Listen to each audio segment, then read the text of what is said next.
Hello, my friend. It's good to see you again. Welcome to another moment of peace. I'm glad we are here together. Imagine a light that never goes out.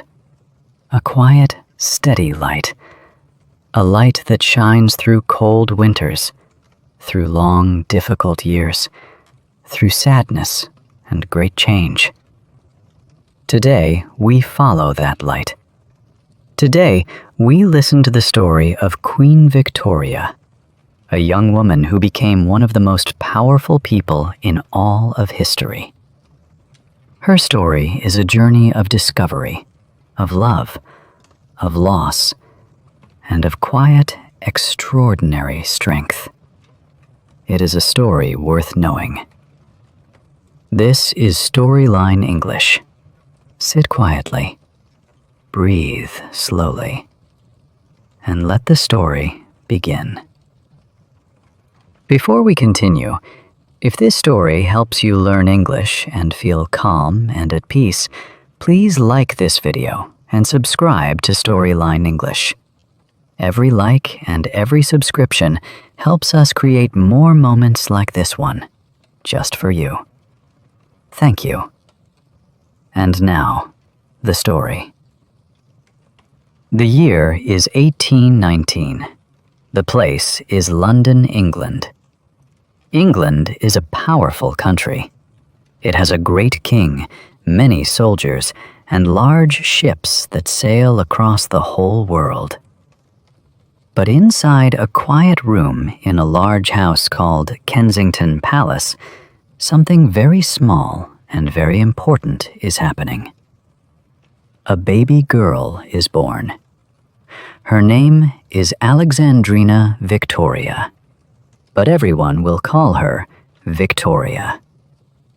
She is small. She is quiet. She does not know it yet, but one day this small girl will become the Queen of England. She will rule for 63 years, longer than almost any other king or queen in English history. Her story begins here, in that quiet room, in that great city, on a cold spring morning. And what a story it is. Victoria's father is Prince Edward. Her mother is Princess Victoria of Saxe-Coburg. They love their daughter very much, but life is not always kind.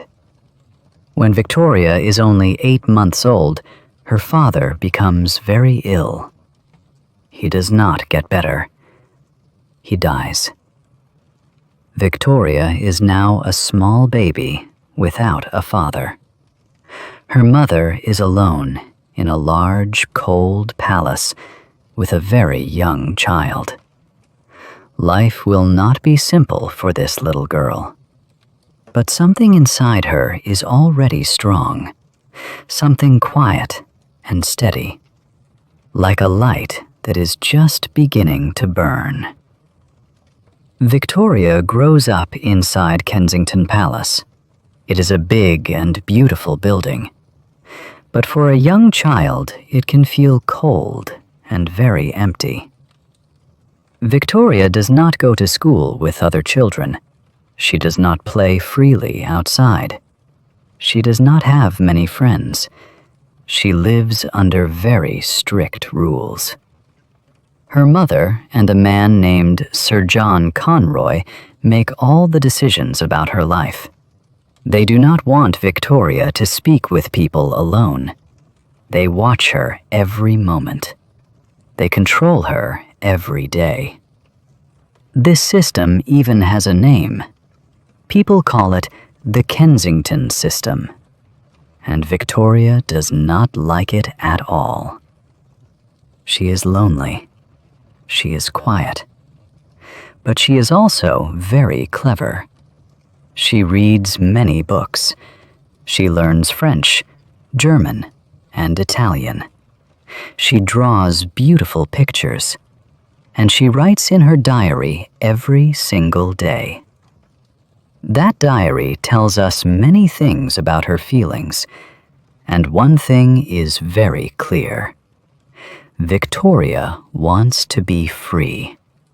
She wants to make her own choices. She wants to live her own life. In those early years, she has one true and loyal friend, a small dog, a spaniel named Dash. Dash does not judge her. Dash does not control her. Dash simply stays quietly by her side. And sometimes, in a lonely life, that is enough.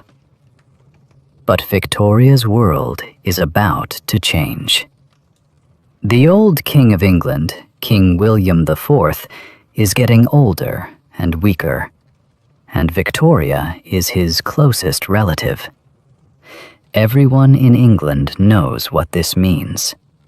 Very soon, this lonely young woman will become queen. But is she ready for that journey? On the morning of June the 20th, 1837, Victoria is sleeping. She is only 18 years old. She is still a young woman. She does not know what this morning will bring. But then, very early, there is a knock at her door. 2 men arrive. They bow their heads, and they tell her the news. King William IV is dead. Victoria is now the Queen of England. She listens. She is calm. She does not cry. She sits tall and still. She says only 4 words. I will be good. 4 small words, quiet and strong. And those 4 words say everything about her character. That same day, Victoria holds her first meeting with her royal advisors. These are older men, serious, experienced men. They expect a nervous young girl. But Victoria surprises them. She sits at the head of the table. She speaks clearly. She listens carefully. She makes decisions with real confidence. The men are amazed. This is not a nervous girl. This is a queen. Victoria moves out of Kensington Palace. She moves to Buckingham Palace. For the first time in her life, she has her own room. She makes her own schedule. She feels, for the first time, truly free. The Kensington system is over. A new adventure is beginning. And the whole world is watching this young woman take her first steps into history. A queen needs many things. She needs wisdom. She needs strength. She needs good advisors. But Victoria also needs something more personal.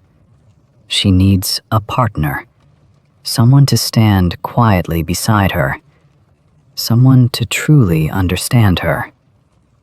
In 1839, a young man comes to visit her at the palace.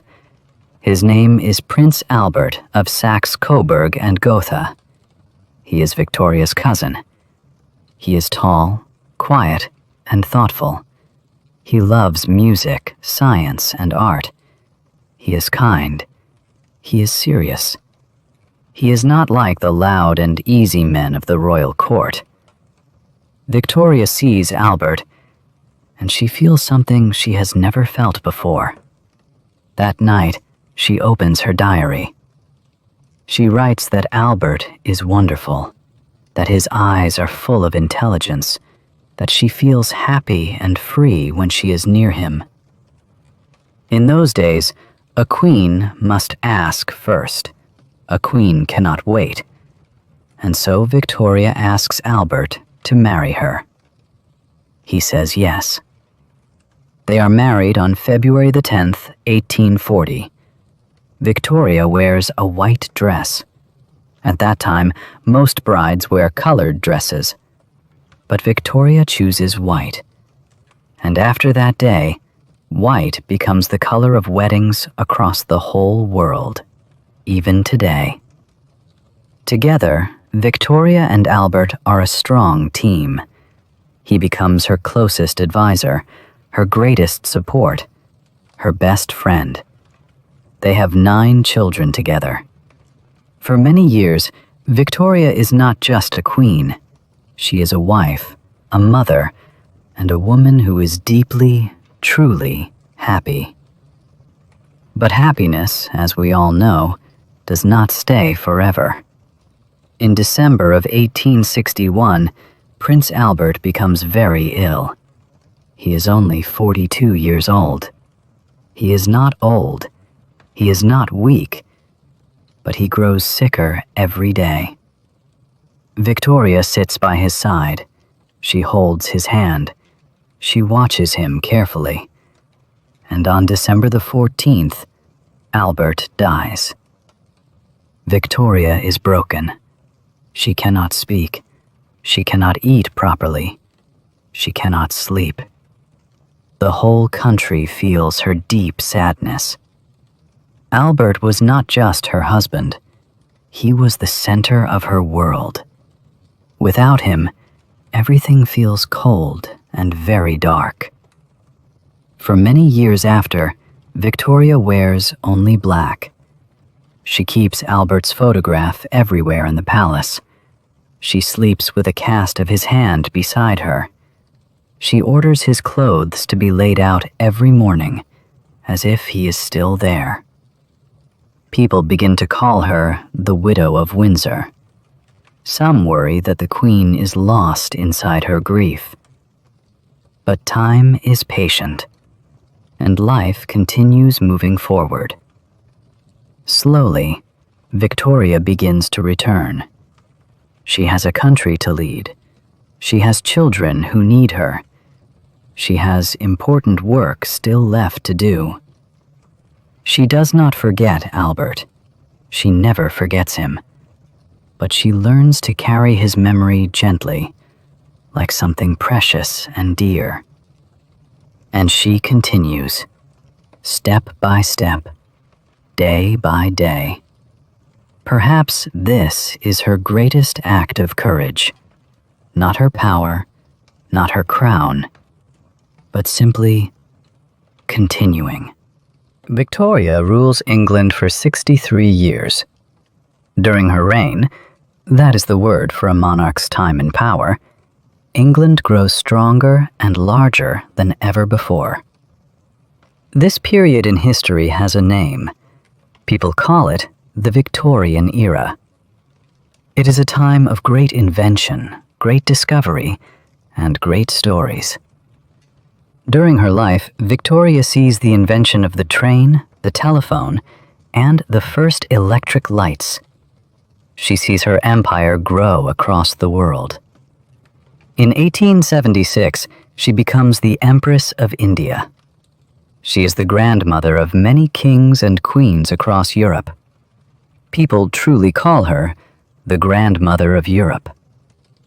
She is small in body. She is quiet in voice. But she is enormous in history. Victoria dies on January the 22nd, 1901. She is 81 years old. She has lived a full and extraordinary life.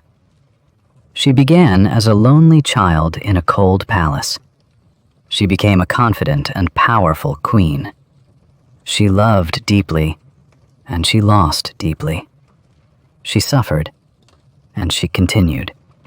She never stopped moving forward, and when she died, the whole world stopped to remember her. Her story teaches us something important and true. Life is not always easy. Sadness will come. Loss will come. Change will come. But if we stay steady, if we keep our light burning, even quietly, even slowly, we can do something great. We can become someone worth remembering. You are learning English right now. That is your own quiet courage. Every word you listen to, every story you follow, every moment you stay and keep going, that is your light. please keep it burning, my friend. Thank you for being here today.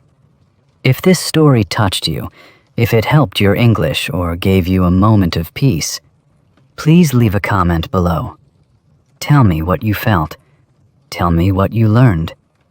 And if you want more stories like this one, subscribe to Storyline English. We are here every week with a new story, a new journey, and a new moment of peace, just for you. I will see you next time. Until then, keep listening, keep learning, and keep going.